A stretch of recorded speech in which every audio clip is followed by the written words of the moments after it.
Good evening. Thank you for joining us this evening here at Leeward Community College in Waiʻanae at the Waiʻanae Moku campus. With us tonight are some very, very important pillars of the community. We refer to them as kūkulu. And this kūkulu series will be focusing on Pūlama i Wai anae. The mission of this lecture series is to tie in to the events that were at Maunakea that seem to have united the people around a single issue that then express many, many more dynamic other issues that face our native people.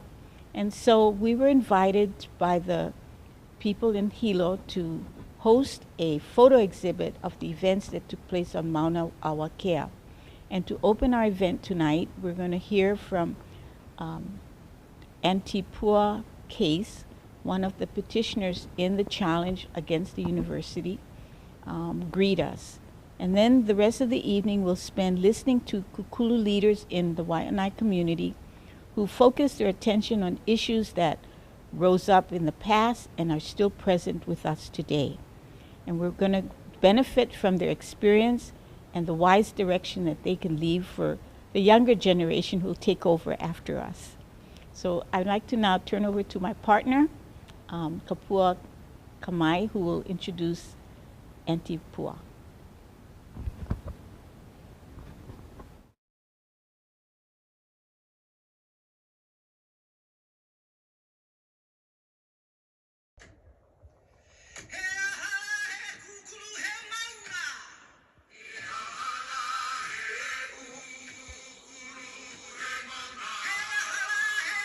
What is a pillar?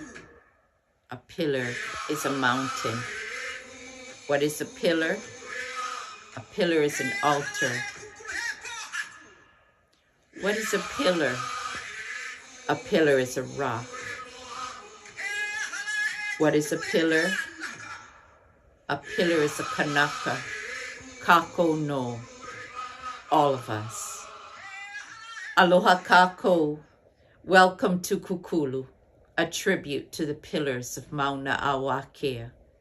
This is the 14th exhibit since 2018, each one featuring photographs and artwork of the Maunakea movement as the piko, the center, the sealant, the beacon, and the unifier of our Waiʻanae in this time, and then expanding to highlight the people, places, issues and movements within each exhibit's location. Maunakea education and awareness extends a sincere mahalo to the Waiʻanae community members, na kiaʻi, na kūkulu, the protectors and pillars, and to Leeward Community College for accepting the invitation to host this display entitled Pūlama i Waiʻanae, a photographic collection of Waiʻanae's history and ongoing efforts to protect and steward the Waiʻanae moku. May this exhibit and the accompanying presentations, as well as the present exhibits on Hawaii Island, in California, and in New York, serve to encourage, inspire, and activate our people to rise up, speak up, and stand up always for Maunakea and all sacred, storied, and special places in and beyond Hawaii. E nā kūkulu, aloha aina, e hu e, hu.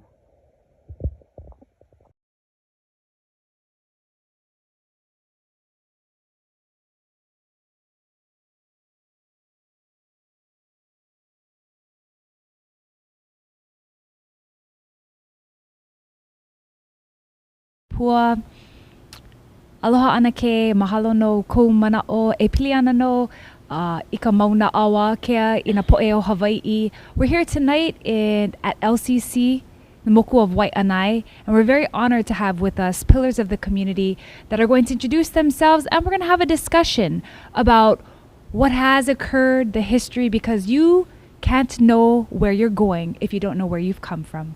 And so we would like to hear from them in order to set our chart and chart our course forward for for the people of Waiʻanae. So I'm going to start off with Phyllis. So just a little bit of her background, and really she has this farming agricultural background that is actually very rich in the Mikulua area. And we were actually just at an event where many people don't even know exactly where that area is. So I'm going to have her start there. Go ahead, Phyllis. Aloha, good evening. My name is Phyllis. I come from a family that came to Mikulua Valley, which is 2 miles off the highway, and we're on Pakea Road in 1947. So when my family came to this area, there was no electricity, there was no potable water. And my grandfather and my father and 3 uncles decided that they were going to raise chickens. And so we've been here 76 years, but my family's been in agriculture, starting off on the Big Island in sugar, and then on upcountry Maui, raising pineapple, and then eventually moving to Oahu in the early 1940s. So I guess you can say that agriculture is a big part of my family story. My grandfather immigrated from Okinawa, Japan. And so I always had fond memories because I spent a lot of time as a child here, and also growing up, and even when I was in college, you know, I had to help with the farm. So I stayed in agriculture because I met really good mentors along the way, and I also met a lot of really kind and generous people that cared about, you know, the community. And so I'm here just to talk about Waiʻanae and the agriculture history that I know, and some of the things that I know now. I must say that farmers must be resilient and they must be optimistic, because no matter what, anything can go wrong when you wake up in the morning. And so they have this in them, this entrepreneurship, but they also have this deep passion. No matter what the obstacles are, they persevere. And for me, I think what was really noble about having a career in agriculture was because I thought it was really a good, rewarding experience that you know that you're feeding people. So I'll pass that on. Thank you so much. And we have with us Joe Lapilio. Yes, I said it correct. So Uncle Joe, he heads up the Waiʻanae Coast Economic Development Corporation, and he really has a love and a passion for the development of small and supporting local small businesses. And really in Waiʻanae, that's many people, entrepreneurs, restaurant owners. So we want Uncle Joe to share with us a little bit about how he came to love these things in his life, and a little bit about how he's seen it grow here in Waiʻanae. So really short. To fully answer that question is not so short, but my name is Joseph Lapilio. Aloha, everyone. I am, as mentioned, President and CEO of the Waiʻanae Economic Development Council. I'm also active in the community in a number of other ways, including with the Hawaiian Civic Club movement, and with, again, other business organizations, Waiʻanae Coast Rotary Club, Waiʻanae Coast Comprehensive Health Center, and other organizations. As Andrea asked, I got interested in business and economic development primarily out of my experiences of working on the Waiʻanae Coast since 1974. And I've had the fortune or misfortune of working in almost every agency on the Waiʻanae Coast during that time for short periods of time, either depending on funding or whatever it was, but none of my stints or none of my gigs with these efforts lasted more than 2 or 3 years. But one of the things I can say about that experience is being able to see how different approaches in the community worked and didn't work. So I was involved in substance abuse treatment clinics, services for the elderly, programs for youth, programs in homelessness, you name it, and I've kind of had a chance to touch it. But in reflecting over all of those experiences and seeing how it affected people in the community, I gravitated towards the idea of business, small business and community economic development as probably the mechanism that would come the closest to seeing the world the way I was seeing it, which was, as Phyllis mentioned, entrepreneurial, assets-based, growth-oriented, and being able to, how can I look at assisting that and cultivating that kind of thinking and that kind of behavior in the community, particularly among young people. So I've been involved in this organization for some time, although people in the community know me as being involved in this area much longer than just the Waiʻanae Economic Development Council.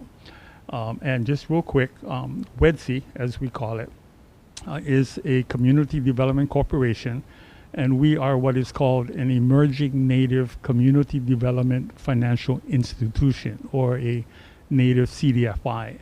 What that is a community bank. It is an organization that will be providing loans. In fact, we provide loans at this time to small businesses, right now up to 30,000, and I think at the end of this week we'll go up to 50.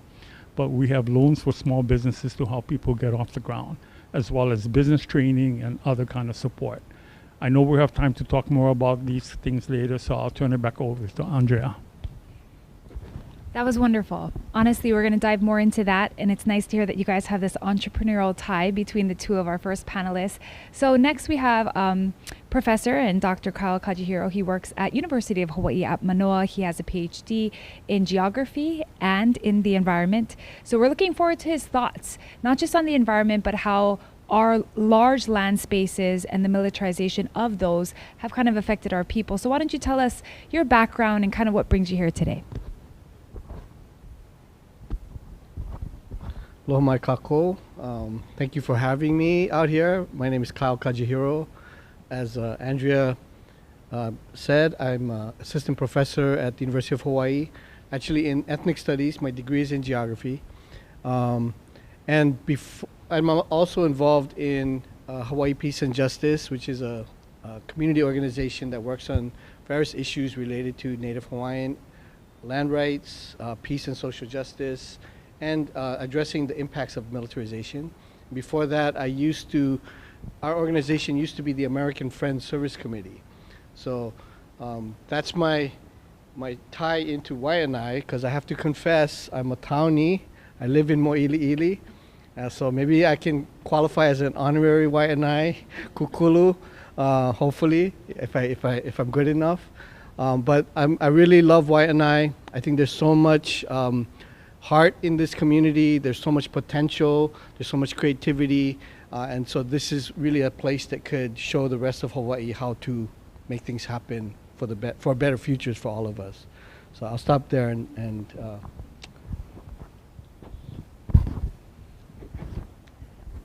What an interesting background in geography and ethnic studies. I think it's actually very good. It's going to fit in perfectly with the discussion we're going to have here tonight.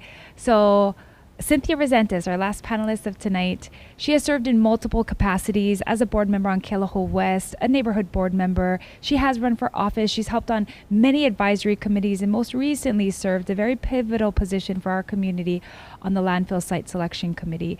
There were not very many people chosen for that, but we are very blessed to have her be our voice on that, seeing as though we definitely have borne the burden of landfills for decades in our community. So we're looking forward to what she brings, and I want her to share a little bit about maybe one of the most important things thus far that you've done here on the coast and kind of how you see that playing a role moving forward.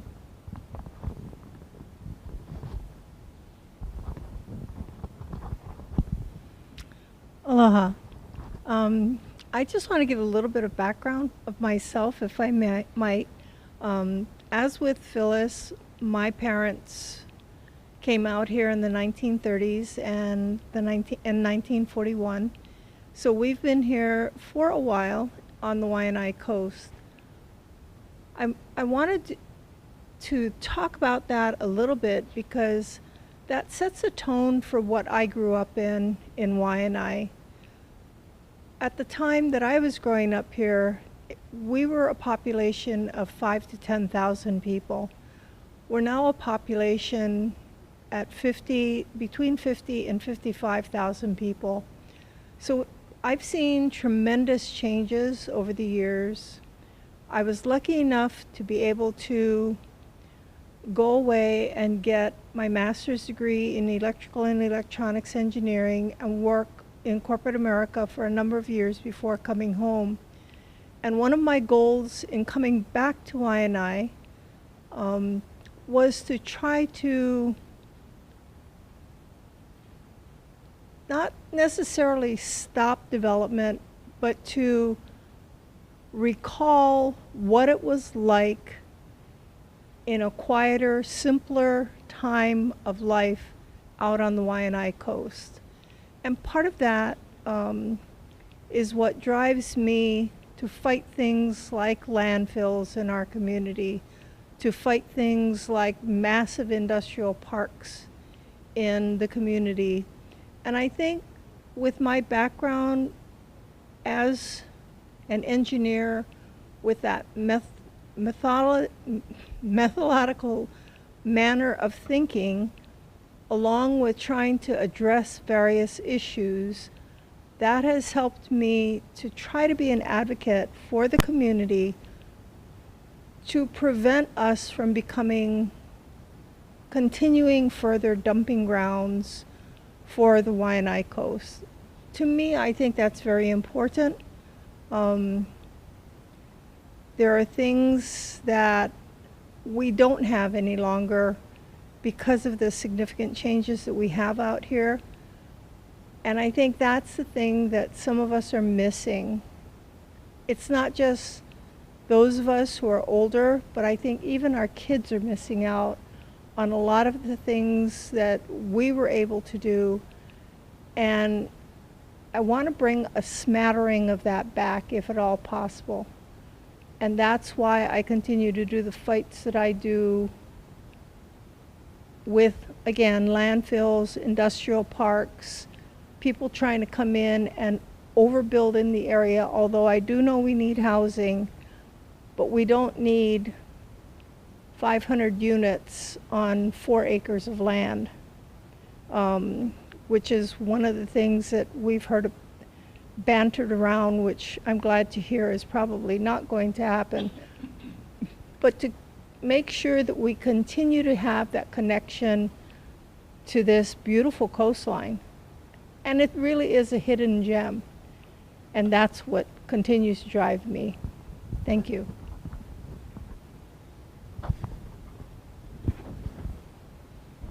Thank you so much, Cynthia. I loved hearing about the legacy that you want to leave for future generations. And Kyle, we want to give you a warm welcome. You are always welcome here.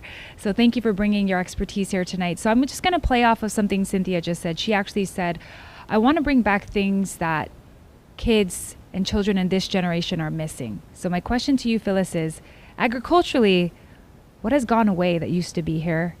And is there a possibility of bringing some of that back? Agriculturally, Waiʻanae still is an important location or community of farming. It's just that the farming has changed a bit, not drastically, but at one time we had like almost a dozen dairies, in the Waiʻanae community, and we no longer have any dairies. We were like probably the largest center for pork production. We still have quite a bit of piggeries or hog farms, but not as many as before. But there's still a future because there are a group of farmers that are still trying to make a go of it, and they have really lobbied with the state government to support processing. So, the goal is to get local pork into the school lunch program. So, like I said, there are things that have changed, but I want to make this connection with Cynthia because during the 90s and later part of the 80s, I got to know Cynthia because I was farming. And one of my mentors was the late Harry Choi. And Harry Choi was very involved in the neighborhood board. So Uncle Harry he worked for the federal government by day, but he had a hog farm. And he was very active in policy for our community here. And so I met Cynthia because Harry and I would take off from our farming job or his regular job, and we go down to City Hall and we testify, about really big land use issues. There was moratorium on water. Farmers couldn't get water meters because of development in the Ko'olina area. Cynthia talked about the landfill issue, and she also mentioned about light industrial parks. So for me, I'm glad that when I was single, I came back from college. I loved my family. I loved the family farm. So I decided, okay, I'm going to get involved and do these things, even though we knew it was an uphill battle because we didn't have the deep pockets. We weren't professional lobbyists. And I think what the good story about this was, where Ma'o Farm has production along Hakimo and between the NAD road. That was going to be a golf course that was owned originally by Japanese foreign interests, and we really spoke against it. We wanted to keep Mikilua, a farming community. And then later the Japanese wanted to sell the land, and there was a proposed light industrial park there. And I'm glad that we, even though we thought we were gross underdogs, I'm glad that we had a voice, because if we didn't and we just walked away, Ma'o wouldn't be there. And Ma'o's footprint actually contributed to the increase in agricultural acreage production in the Waiʻanae coast, along with some other areas further west in before Makaha. But there was continued growth, even though the type of agriculture changed, and that was like, for me, the light at the end of the long tunnel, right, Cynthia? So I just wanted to share that story, that sometimes you feel like you're an underdog, but if you really believe that, you want your community to be of value and offer quality of life, sometimes you don't know how it's going to end, but in this situation, I'm really happy the way it ended. Thank you so much, Phyllis, for bringing that up. I, too, actually look at Cynthia as a community champion. The hardest part in government, and I am a city council member, the hardest part is knowing when and where to advocate and how, because there are certain deadlines, hearings, EISs, open comment periods. And when you miss some of these, sometimes you miss your chance in the fight. So really, people like Cynthia, neighborhood board members, people who have read through all these documents, they've helped other community members navigate this process so that successfully the community can preserve itself. I loved hearing that story about Ma'o. But also, we have a lot of farmers that are striving, and as Phyllis said, farming has changed. So we have only a few egg farmers left actually on this island, and luckily we have some here in Waiʻanae. So Joe, how do you view this in the realm of economic development? How do we help these small businesses strive when really odds are against them? To begin that, I think I want to tack on to Cynthia's introduction and say that, like Phyllis and Cynthia, I grew up on this coast. My grandfather actually bought a property in Maili a little over 100 years ago, and I'm happy to say that I still live on the same property. We're about 100 yards from here. We could throw a rock and it probably hit my house. Probably same with Cynthia's, because she's also in Maili as well. The reason I'm bringing that up is, growing up in the community, there's been so many changes. As Cynthia mentioned, there's this time we look back and we miss these, what appear to be more simple times. Times in which there was a little bit more, in fact, a lot more community self-sufficiency. My grandchildren think I come from another world when I tell them I remember the 6 movie theaters we had on the Waiʻanae coast. I remember the 6 restaurants that we had, and some of them so good that people would actually drive in from town to come to these restaurants in Waiʻanae. I remember dress shops and clothing shops, and I remember all of these small little kinds of services that we had in the community. And over time, what happens is all of this has changed, right? As you saw Kapolei come up and develop, and these big boxes, the Costco's, the Kmart's, the Targets, right? And this kind of sucking sound that happens in the community when people go and chase the cheaper prices that you can get at the big boxes. You had stores like, Orita's, and you had the Joyce's Dress Shop and the laundromat, and all of these services start to shut down because it was no longer economically viable for them. The point I want to make, though, is that change is still happening. I'm amazed to walk into a store now and I can self-checkout on a machine that will tell me how much all my groceries cost, and I can stuff some money or a card and wave it over it and it gets paid. I can order my goods online and it gets delivered to my front door, right? There's these changes that none of us really understood 20, 30 years ago, and we have no idea what those changes are going to be like 20 or 30 years from now. All I can say is it doesn't look like it's going to stop. It doesn't look like it's going to get easier. So the biggest support we can do for people who are in business is to support that entrepreneurial spirit that they have, to be able to continue to find ways to support them, and to find ways to cultivate that spirit in our young people so that they grow up. The community I knew was entrepreneurial. People figured out how to earn an income off of the resources they had in their yards or in the environment around us, right? Now, we may not be able to go back to that completely, but when you look at, say, farming and some of the changes that are occurring, vertical farming, hydroponics, so, all of these other new techniques that people are using, some of them are viable, some of them are not, but that's going to be up to the farmer to decide. How do we provide the education they have so they can get the tools, the information, the resources that they need to be able to move forward, to be able to stay competitive, to be able to, and maybe even if not competitive, to survive. Because not all economic development, by the way, is about big commercial establishments. Subsistence living is economic development, right? Trade among neighbors is economic development. So in the aspect that we're looking at in terms of your question, the small businesses, how do we help business people stay in business?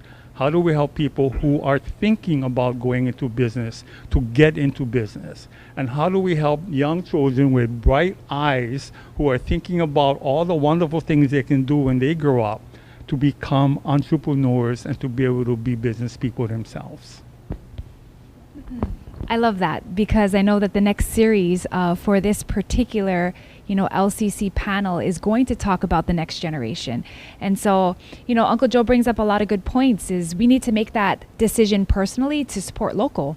If that means to go to Mailimoa and buy eggs there instead of buying it at Costco or wherever it is, try to support the stores that are in our community, shop in the stores that are in our community.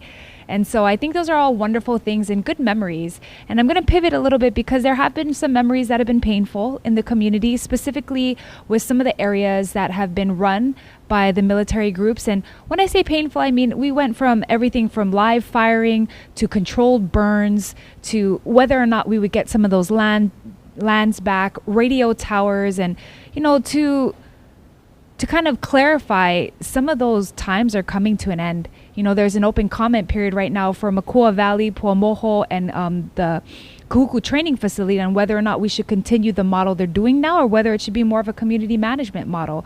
We have Lualualei right there in Kolekole, where the whole Navy part of it not being used anymore, no specific mission, but it's also not being upkept. So I'm going to turn this over to Kyle and just kind of share with us your thoughts in that realm. Mahalo for that question. I think it really keys into what Joe was talking about here too. But before I get to that, I just want to give a little bit more explain how my connection to Wai anae and these issues, and give some historical context. So, first of all, just keep in mind the military presence in Hawaii is tied to the overthrow of the Hawaiian Kingdom. And the fact that Hawaiians do not have sovereignty is because the U.S. needs a gas station in the Pacific, and it was extending its military power across the region. And so as a result, about 25% of the island of Oahu is controlled by the military, and about 30% of Waiʻanae, if you include Waiʻanae Kai and Waiʻanae Uka, right, it's a lot of land in an area that is, besieged with all kinds of environmental injustice, from the dumping to the dumping of chemical weapons and munitions offshore, to the bombing and fires in Makua, and so look at recently Red Hill. The threat to Oahu's drinking water could have been an existential crisis for our island. So, the military has tremendous costs, and often what happens is those costs get pushed off to future generations or to other communities, right? So it's like, as long as they can kind of kick the can down the road, they don't feel responsible for it. But our children and their children will be the ones who have to pay the price if that water gets contaminated, if this land is ruined. Look at Kaho'olawe, right? After 10 years and $400 million, only 1/10 of that island is clean. And that was only a 2,800 acre island. Now we're talking about like large other acreage. Lualualei is about 9,000 acres, right? Waiʻanae about another 4,000 or so. So my involvement with this community came in through the American Friends Service Committee, and our organization goes back to the 1960s when there was protests against the Vietnam War, and that group was involved in a number of these land issues, including the first landing on Kaho'olawe. Ian Lin was a staff member of the AFSC, and he was on that group of 9 that went on the island. So the beginning, I look to Kaho'olawe as really a kind of a pivot. If we're talking about Kūkulu, Kaho'olawe was a precursor that I think helped to seed the possibility of Maunakea, of Makua, and these other places rising up. And so Kaho'olawe was a success. Those seeds spread to Makua. Within a few months of the first Kaho'olawe landing, there were protests out on the beach at Makua. People occupied the land there.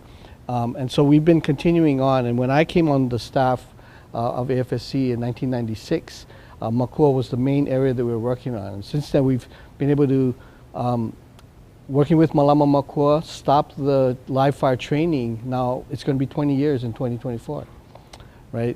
So little steps, but persistence, pressure, we are seeing progress. I think one of the things that suggests, though, in 2029, as Andrea mentioned, a number of leases that the military has with the, so these are government lands of the Hawaiian Kingdom that were transferred to the state after statehood, but then simultaneously leased to the military for 65 years for $1.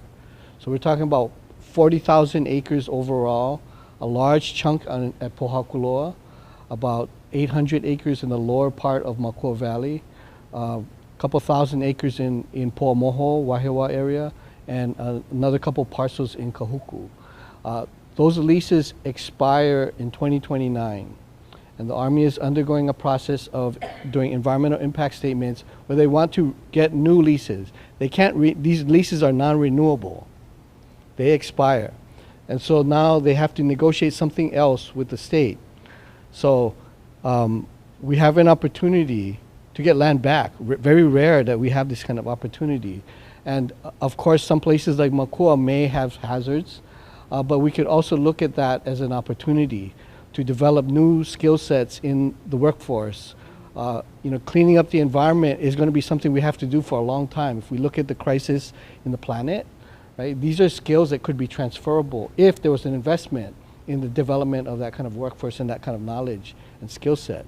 And so I hope that we can do a pivot that looks at the possibility of a restorative economic development, that also looks at recovering spaces that are treated as ruined, right? And that's one of the things that happens is when they treat a place as lost cause, then they can dump any kind of stuff and nobody's going to care, right?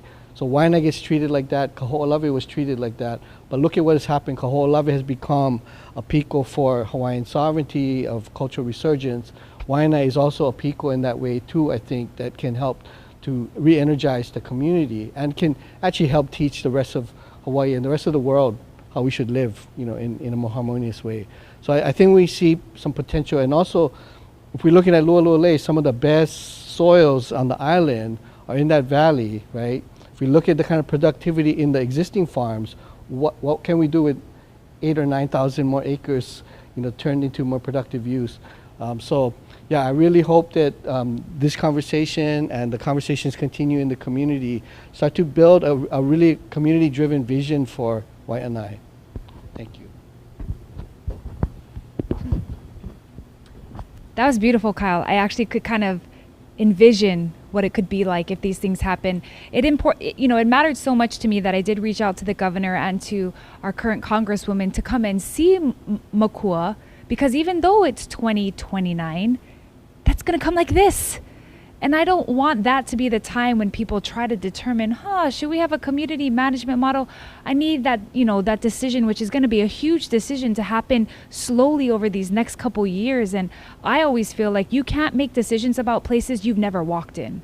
And so for people who haven't been in Makua, walked in Makua, seen those things, you can't be making decisions about these places. You need to physically walk in that valley and see and hear what's happened there. And so I think also, to your point about what things have been kicked down the road that our kids are going to have to pay for, because people have, put these things off and off until really it's never been addressed. And so a huge part of what Cynthia does is land use issues. And as a city council member, I've seen this even more and more important because, if the government changes even one thing, especially with farming, they tried to change the land use code for farming. Man, the farmers came out 100 strong, came to my town hall, and they're like, don't you change farming. And I had even asked, the city departments, like, who came up with these things about bees and distances for cattle, and because doesn't look like farmers wrote it. And so I think that's the most important thing, right, is do we understand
that they just filled in and built this little hill in. Right now we have Waiʻanae Gulch, which is a gulch that is being filled in with trash to level it out. The concern I have and have always had with the location of that landfill is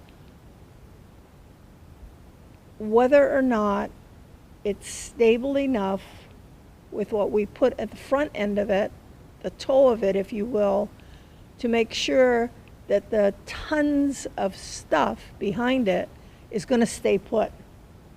That's my biggest fear,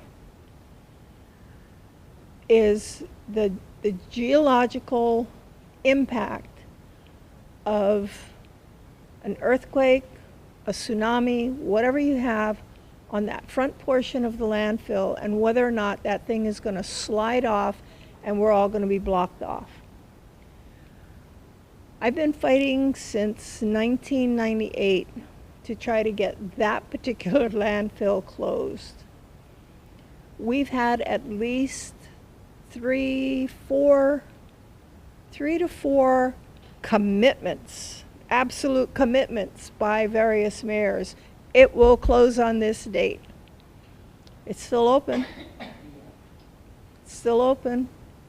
They're now asking for another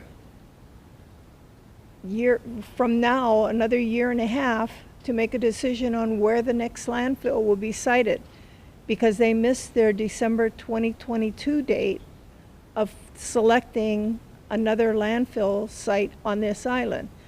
And I understand things have changed, legislation has changed, the obstructions to placing landfills have made it extremely difficult to place a landfill on island without stretching other resources like our drinking water. We really don't want another landfill on top of our drinking water. So that's one of the things that's keeping us from moving it. But that doesn't necessarily mean that we can't do things that could be potentially creative.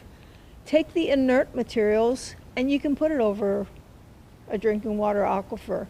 If you took all the glass out, you could put it somewhere and mine it later on for recycling. Same thing potentially for plastic. Things that are not going to break down readily, that we could move somewhere else without the anaerobic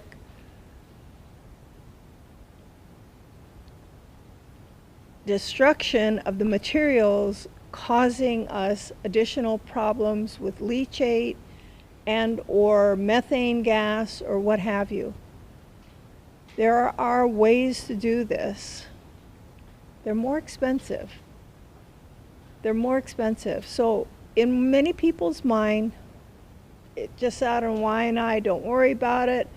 The hole is big enough. You can fill it in for another 20 years. Just keep filling it in until it's really full. The problem is, if we wait that long, as we've pushed this can down the road,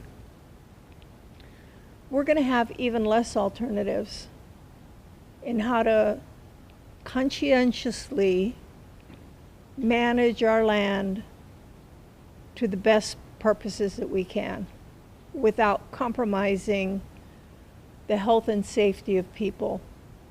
And that's the biggest problem. That's the biggest problem. We continue to compromise the health and safety of our people by continuing to use these old methods of landfills, what have you, and not realize that we have to punt. We've got to come up with something new. We've got to come up with something better to minimize that exposure to our people. And I'm sorry, born and raised out here in Waiʻanae, and Joe and Phyllis know this, our townie cousins, oh, you guys from the sticks, huh? Oh, you guys country bumpkins, huh? And now look at it.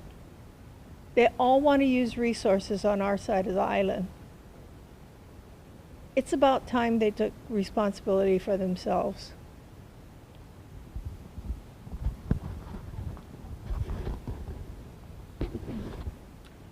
Thank you, Cynthia. And, we just had a really important and long discussion about landfills at the City Council. And I think some of the things that, Cynthia brought up ring true.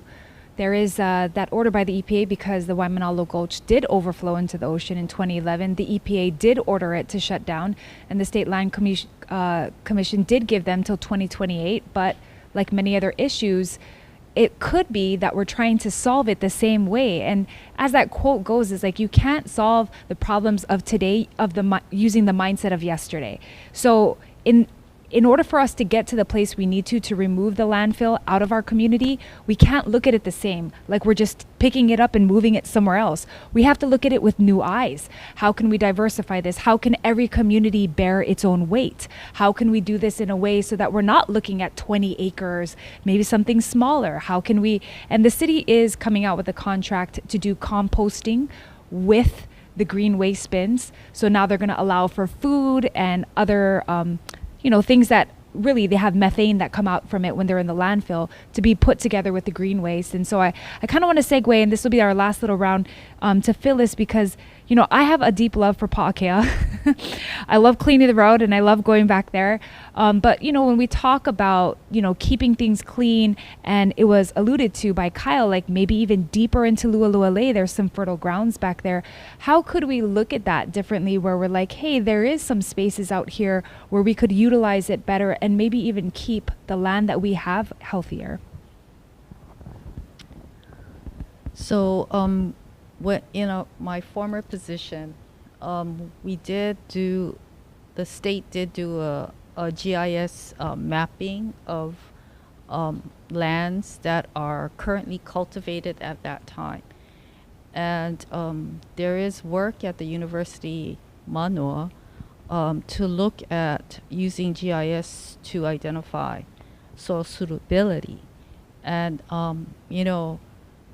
when you look at that kind of technology and that innovative use of reviewing land, it's really important that there's a lot of potential if land is properly irrigated. And so in the Waiʻanae area, a lot of us were kicked out from the urban areas back in the 30s and the 40s. So that's why a lot of the farmers came way here, because my grandpa told me, if we go farther away, then maybe in 50 years, they'll catch up with us. And he was pretty accurate, because 50 years after we moved from Mapunapuna, then, the urban encroachment started popping up along the coast, along this coast. So getting back to Lualualei, I know that in the past, some of the dairymen were trying to get permission to graze cattle, dairy cattle, on the Lualualei property. But I think the concern that Cynthia has about remediation properly, we don't know what's buried under that soil. So I think it's going to be intensive cleanup. This is my personal opinion. I'm not speaking for anybody else, but I think that there's if you have a tracking station, there's got to be stuff underground, right? I mean, and so I think with the proper investment in cleaning up that land and access to water, that definitely has potential. And it's so interesting that you bring up the investment, right? It's because everyone said that here is like, we can get there if the investment is put in. We can do this if we invest in our future. And so, Joe, one of the areas where there was a PCB cleanup was actually right at the end of the DHHL property near Ulukekukui, behind the houses at Sea Country. The Coast Guard cleaned up that area, but, the DHHL plan, which is to kind of build this whole, subdivision of homes, and there is the Nakamali'i right there in Ulukekukui. in talks with them, which, they're not even at the point of drawing out a development yet because they had to clean up the PCBs. It was just straight houses and streets. But, Maili Elementary, which we're right next to, is already at capacity, right? And there's a lot of kids that are pushed from grade to grade, whether or not they're ready for the next grade, because we can't be holding kids back. We have full classrooms. So how do we find this balance between, yes, we need affordable housing. Yes, we support our local businesses. Yes, we want more Hawaiian homelands. But how do we really build community? I think in a lot of ways it ties into a number of things we're talking about. And I take the perspective that you build community by talking to the community, right? So in the case of, say, military lands that are up, all right, we don't yet have a Waiʻanae voice as to what we all want to see happen to these lands. I mean, we need to create a way to be able to develop that collective voice so that we can then say, this is what we want to see in Lulu'ule. This is what we want to see at the recreational center in Waiʻanae. This is what we want to see in Makua. And as a community, help direct the policy making, the decision making that occurs on these lands. The same principle would apply to these issues that you bring up. We need to have these conversations with the community.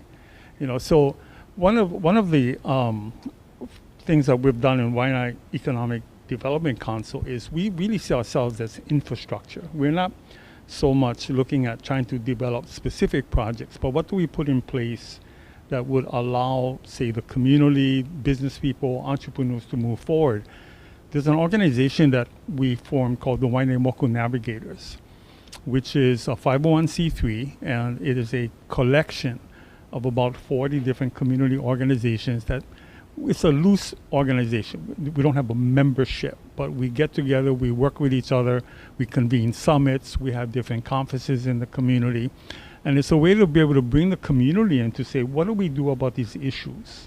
And how do we look in terms of housing? How do we look in terms of economic development and employment?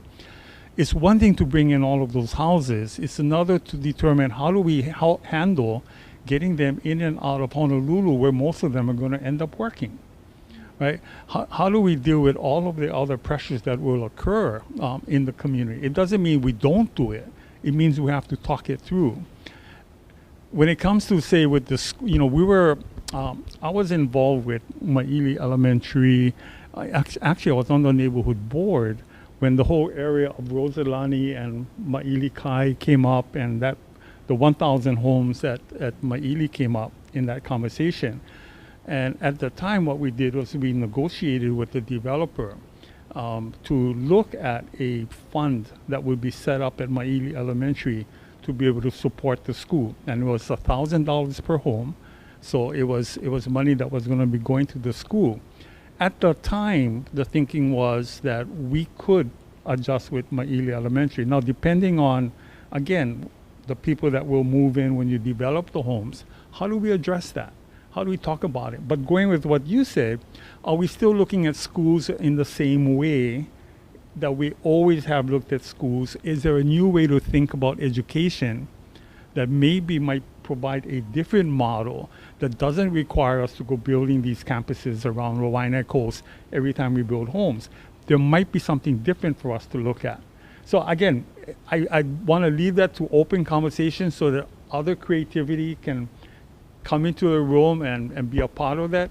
And by the way, I really like what Kyle said. I think he and I are probably really spot on in terms of this community can be a model for how we take a look at how we address these environmental issues, these social issues that we have in the community, and then be able to show others how that can be done, in terms of not just the social issues, but the economic issues, and taking care of it much more holistically.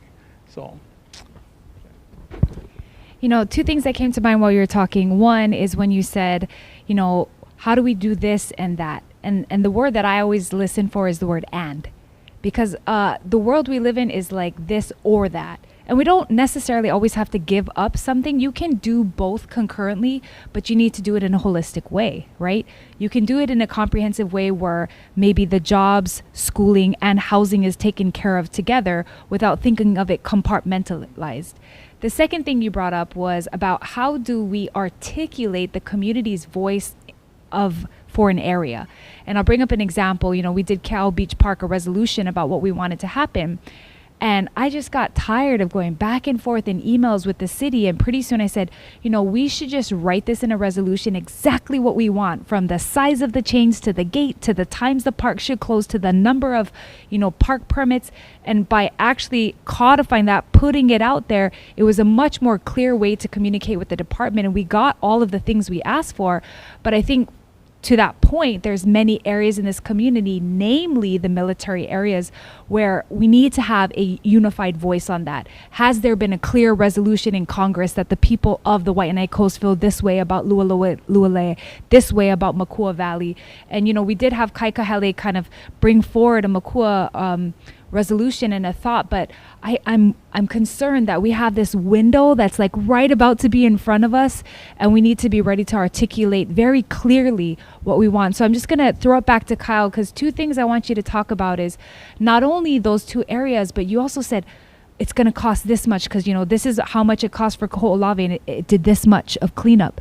So what kind of investment? Because not only are we going to have to articulate this is what we want from Makua, we're going to have to ask for a dollar amount, because we won't be able to get to our community goal if we don't have funding to get there, of which that funding shouldn't be on us because we're not the ones who put it there. Therefore, if we move forward, we need to be ready to do both asks. So I think what Joe said is spot on about having the conversations and having the community drive the planning and the visioning. We started actually for Makua back in 2001. We were gaining momentum, and the community we started a process of visioning the future of Makua after the military. And then September 11 happened, and then a lot of stuff had to go on hold. And so we're coming back around, and there's a new opportunity that's before us. And I think this is the time to start visioning what would Lualea look like if it was thriving as a place to produce food, as a place that generated jobs, as a place that had homes and thriving cultures, and you know, the youth were empowered because they were educated and they were doing something productive, you know. So I think, and so back to the cleanup though, it's going to be hard because the government doesn't like to give up money, but if we can frame it as also being a win for the community economic development, right? Kaho'olawe created jobs for a lot of workers from Maui and Molokai to go over there. They put in a preference for local hires for doing some of that restoration work. I think with Red Hill, we're seeing that even though they're having to do all this cleanup of this site, it's bringing money. So from the perspective of congressional representatives and the appropriations that they see, it was going to development, and now it's going to cleanup. But it's still money that comes back to Hawaii as long as it goes to the folks in the community who need those jobs. And then can we start to put that money and those jobs to work, building this alternative future that we prefer, you know.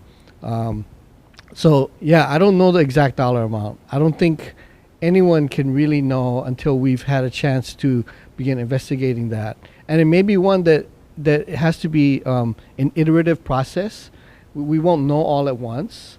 The problem with Kaho'olawe was partly that they wanted to get it done really quickly, and so the $400 million was what was politically possible at that time, and 10 years was what they allocated, but it wasn't enough, right? Only a tenth of the island is actually considered safe. So they owe a lot more for the cost that has been incurred environmentally, socially, right? These are, you may consider as like reparations even for the kind of harm that's been done. And it should be a process that goes as long as it takes to make it safe and make it clean and productive, right? Because they do have the technology. What's lacking is the political will to do it. And so this is where I think the community being strong and demanding it, and demanding the support of others in Hawaii, right?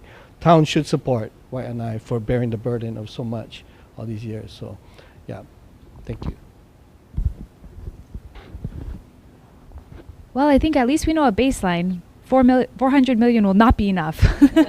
So we know it's higher than that.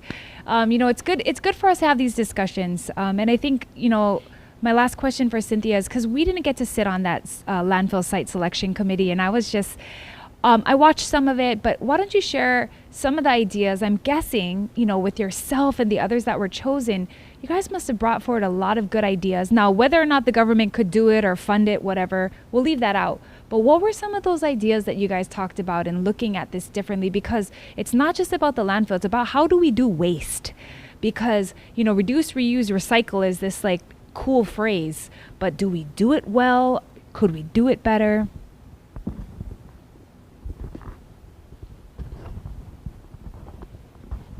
Interesting question that doesn't have an answer. And I'll tell you why. The Landfill Advisory Committee was essentially tasked with, here are 6 sites that comply with all of the federal state criteria, and pick one. So we went through a lot of presentations, Board of Water Supply, various other considerations, but it really boiled down to, we've taken out the requirement for how far you have to be away from an airport. We've taken out the Act 73, which says you can't be within a half mile of an active landfill, cannot be within a half mile of residential, school, hospital, property, what have you. And so there were realistically only 6 areas left on the island that could be considered. So pretty much the Landfill Advisory Committee, we did take a tour of Waimanalo Gulch, PVT, and H-Power to see what their operations were like and what the alternatives could be to push, to try to minimize waste in general. We were told that the landfill site that the city believed that we could utilize was approximately 100 acres instead of the 200 acres that Waimanalo Gulch sits on right now. They were looking at 100 acres to do 3 things actually. Take ash and fly ash, which is what's left after you've burned everything in H-Power. That's one type of material to put in there. The second material was PVT, which is our construction and demolition landfill on island, will be closing. They do not have the capacity where they're sitting to last a lot longer. And they have been denied approval for moving across the street to what's called Nanakuli B site. And that one, I think, rightfully should not have passed, in my mind, because now instead of just staying in one spot, we would have had 2 spots around Lulu Lane Naval Road and probably another 40 years over there. And then the third material that would have gone into the 100 acres is any municipal solid waste that's not burned in H-Bar. So people may think that the Landfill Advisory Committee had a lot of options in which to guide the city as to what we could do with landfills.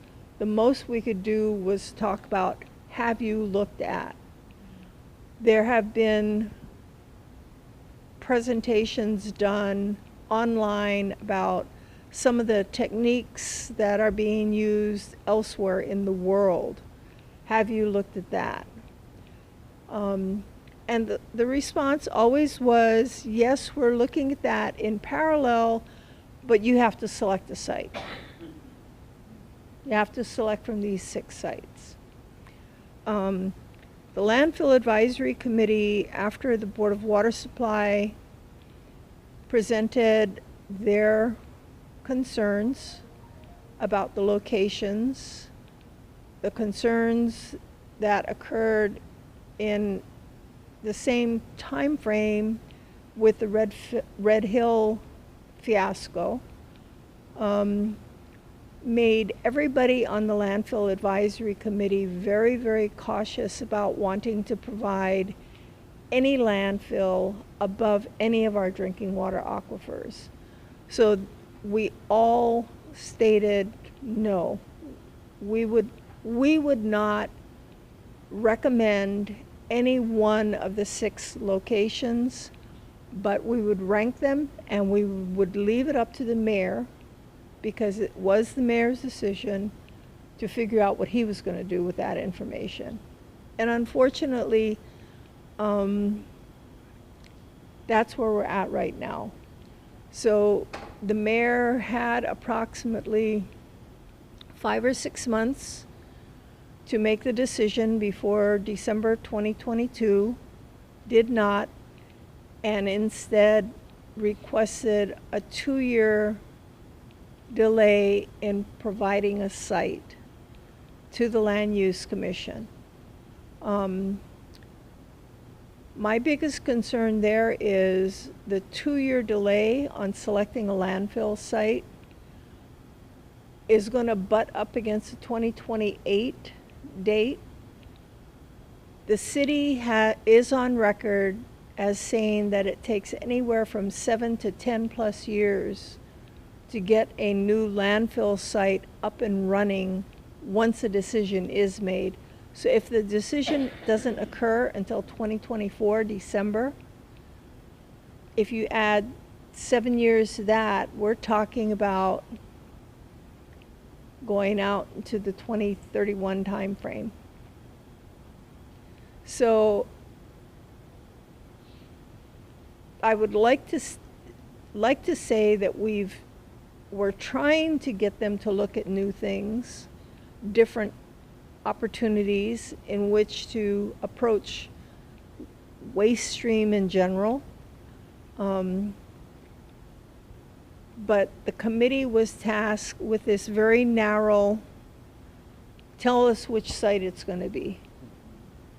So there was some discussions about alternatives, but again, that mantra kept coming through, tell me which site, that you guys are going to select to tell the mayor, so that the mayor can just say, okay, the landfill committee said this one, so that's the one it's going to be.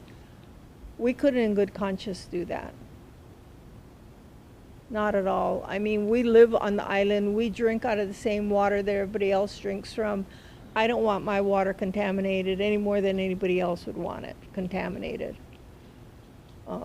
So it was essentially, at the time, pretty much a no-win situation for anybody on that committee, whether it was a city or whether it was those of us who are members of it. Again, I mean, the first blue ribbon panel that I was on in the early 2000s, I mean, again, I provided those alternatives that we talked about earlier. Can we landfill all the glass here so that when we have the technology, all I got to do is bulldoze it out and go throw it into some kind of recycling stream? Can I throw this inert material here? Then I don't need to worry about it being on top of an aquifer. But for some reason, that does not resonate with people because they want one landfill on this island. There's no desire to look at placements either within each community or these other types of ideas, which is it's this material here or that material there. I think that's something that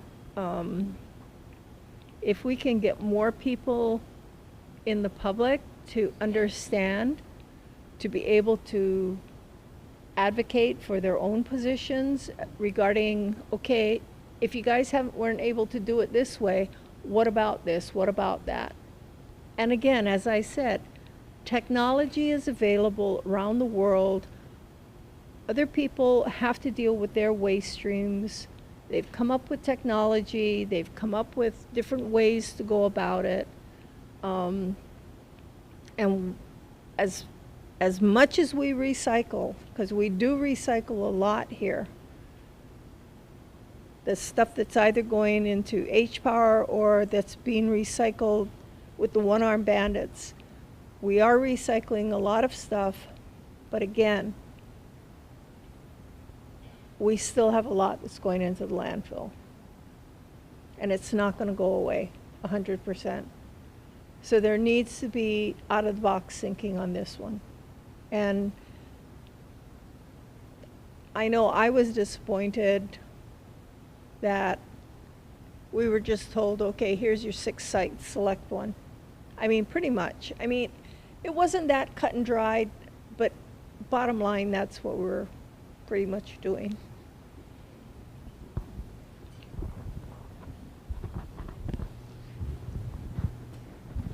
Well, it sounds like we still have an opening there, meaning that we haven't really exhausted all the conversations we need to have, especially if the task wasn't to utilize new thinking to determine a different course for the outcome.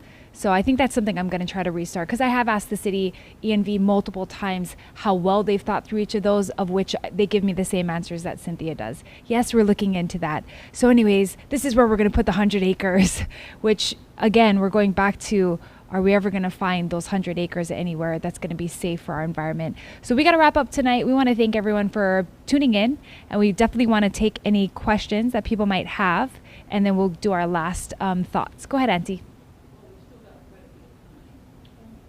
Oh, 15, yeah.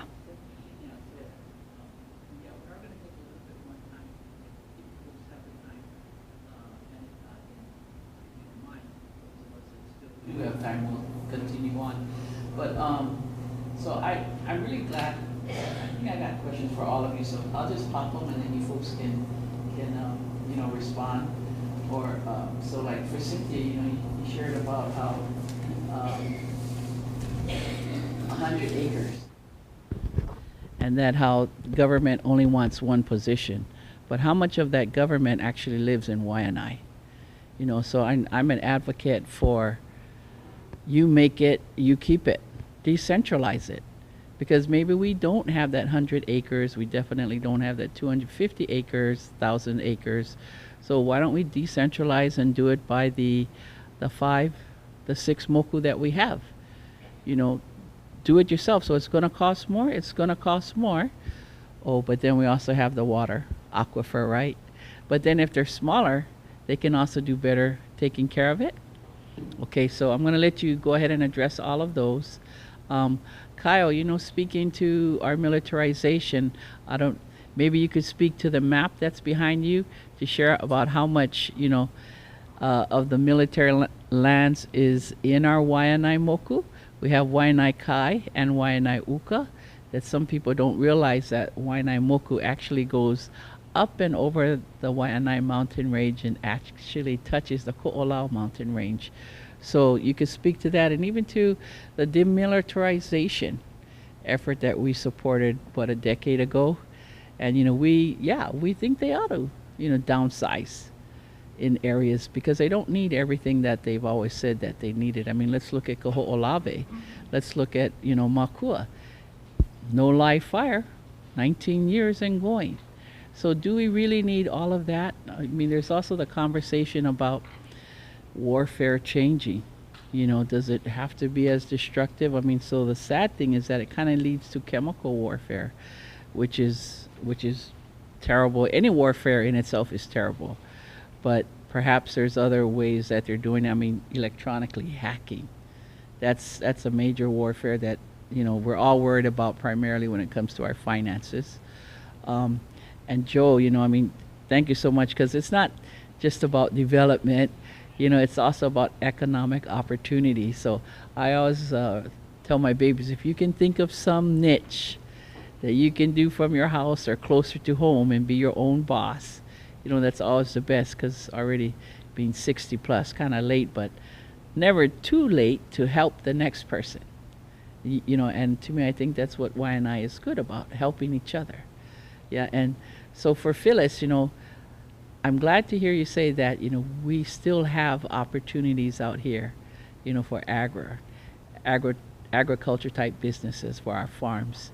So perhaps you could speak more to that, but maybe they might have questions of each other as well.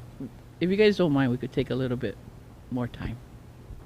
Okay, so we'll do a quick answer to Kapua's thoughts, and then we'll do some popcorn questions to each other. So, Kapua, you were talking about the 100 acres.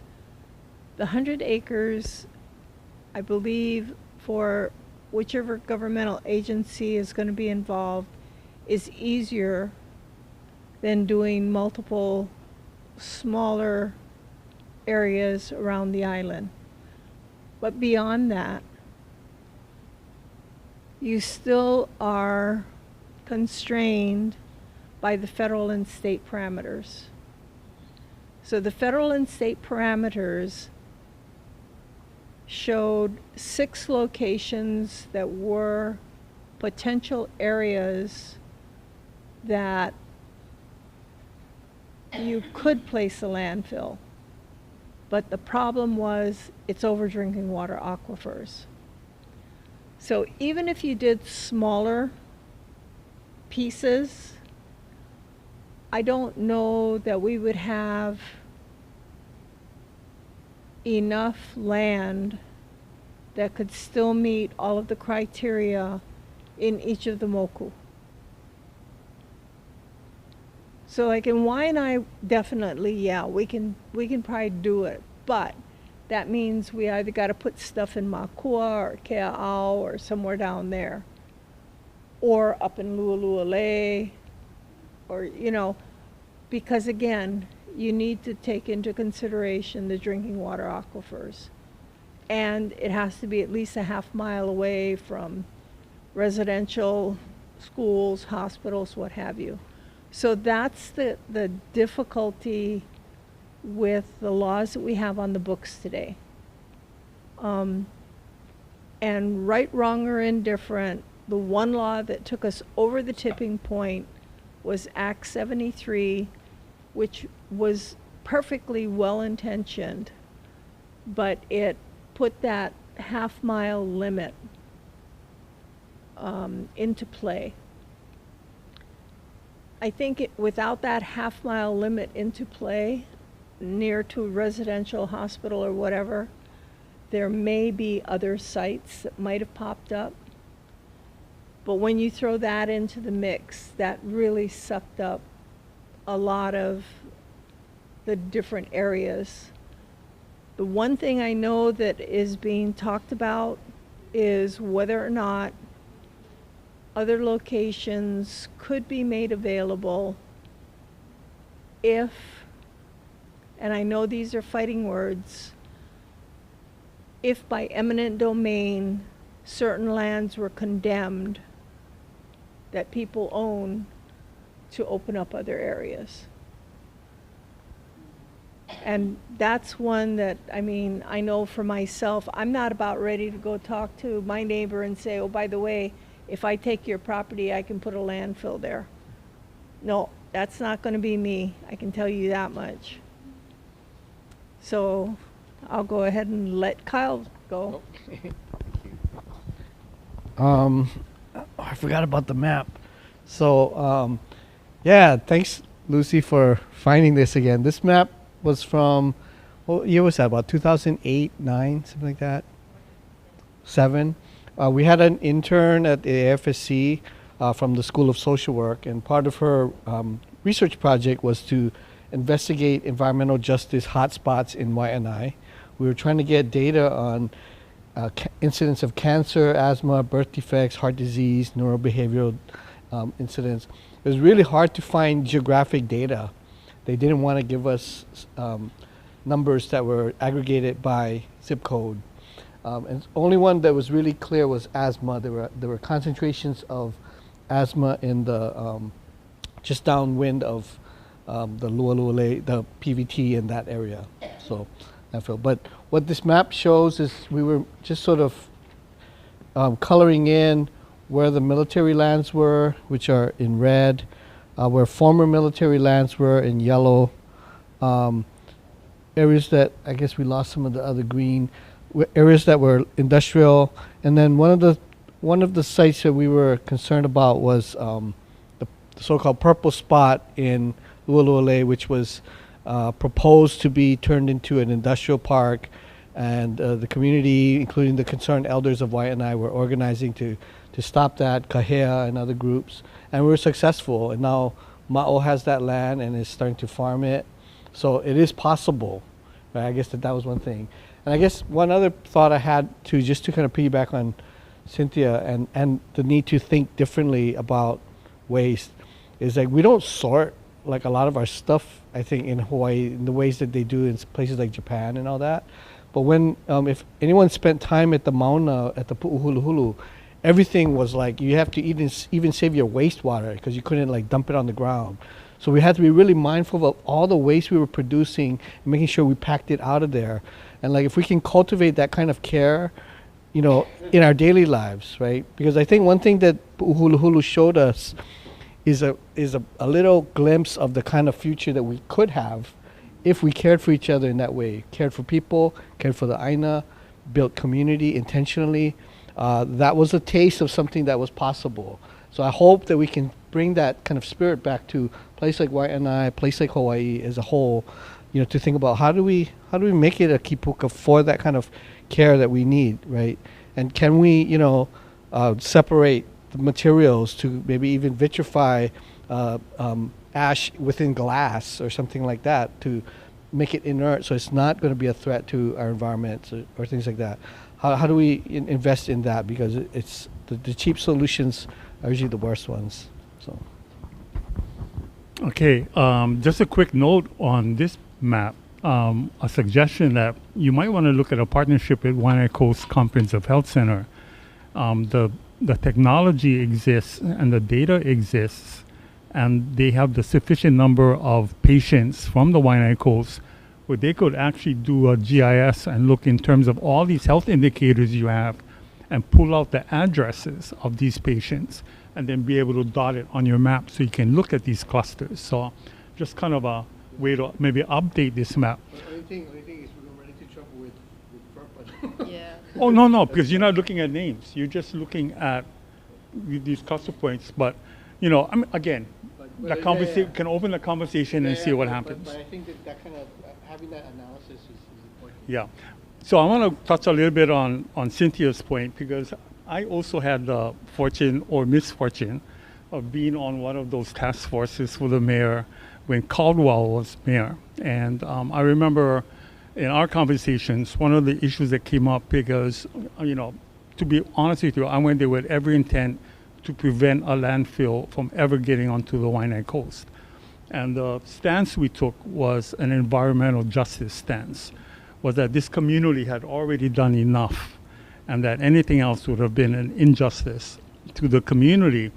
And that's where we came up with those ideas of these radiuses around key institutions or key activities in the community, like preschools, elementary schools, senior homes, health facilities.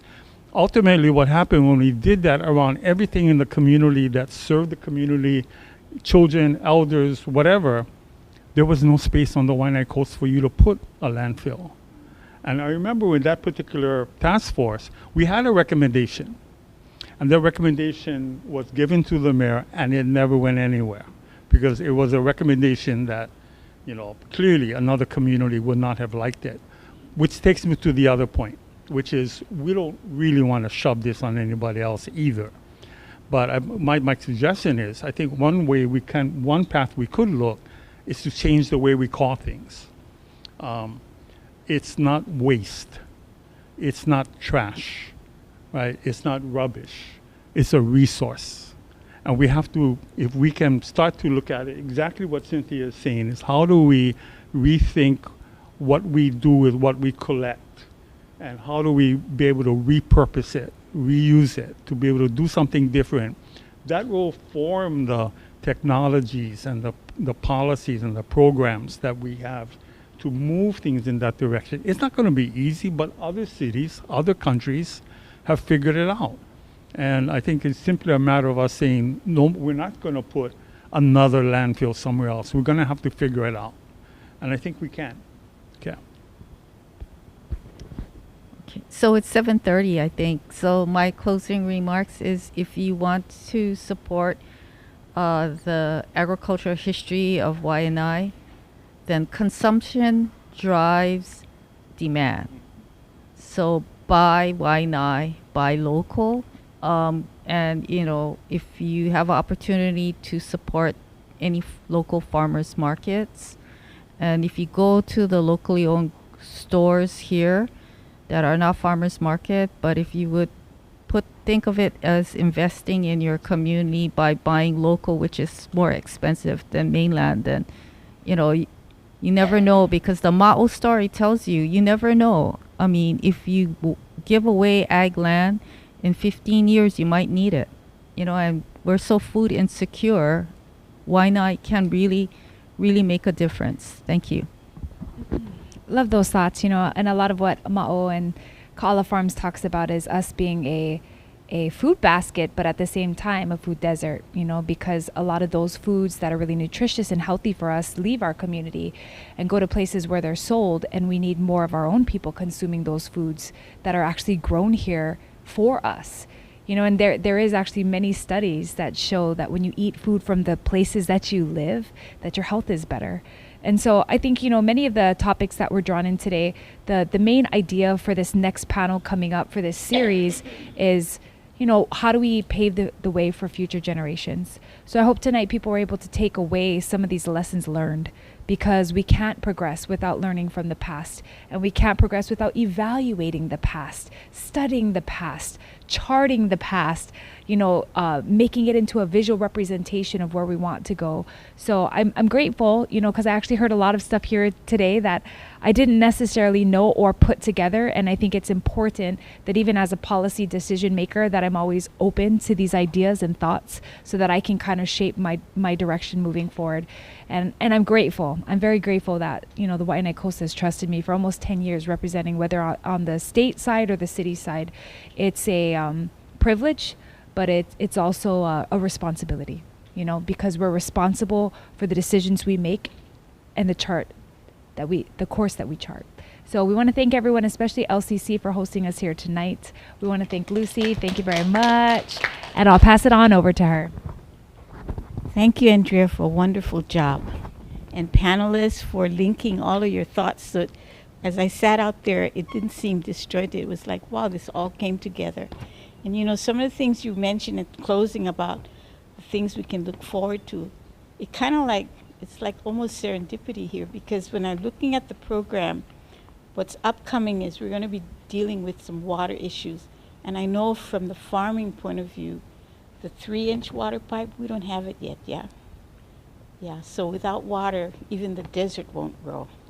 Okay, so we need to work on that. And Border Water Supply is one of the agencies that we wanted to invite to that the lecture that will deal with our future. And then talking about investing, that's also on our next one, the future. How can we grow if nobody wants to invest in our community? So what's preventing these? Well, I'm glad to hear you don't have microloans yet, but you do, wonderful. What was the name of that guy from Bangladesh that got the Nobel Prize? Yeah, wonderful example for us to imitate. And then we're going to be talking about two things that didn't come up directly tonight, but one of them sort of like hinted on it, and it was the one between you, Joe, and Kyle about the health GIS, because we have someone up that we're looking at to come and talk about wellness as, you know, part of our future. And the last thing we didn't talk about, we didn't have any expression on, was where does the expressive arts have a place in our community? And that only arose because in the music class that I'm taking as a kupuna, one of the things John Signor brought up to my attention was that music, when you hear people celebrate the place they live in, they sing songs in praise of the places they live in, you know health is there. But when the music comes out and it's all pilau, it is pilau. So we need to look to the expressive arts to see what kind of arts are coming up and how do we promote an expressive art community that celebrates the place. And so and then public education will be the next topic for the next series of lectures. How do we get the best for our students?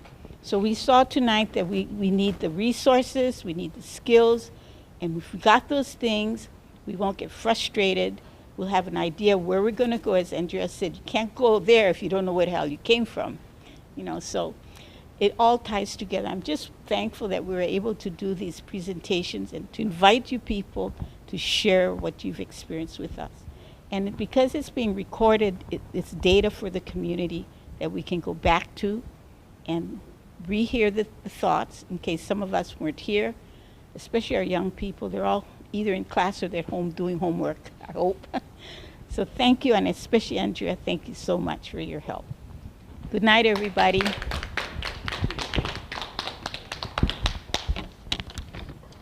Awesome job, everybody. That's great. Thank you so much. No, you gotta go to the front door. A little bit longer. There's another door here, but it's only in emergency. Okay, I'll go up and say And thank there is you. a bathroom back there. Thank you guys.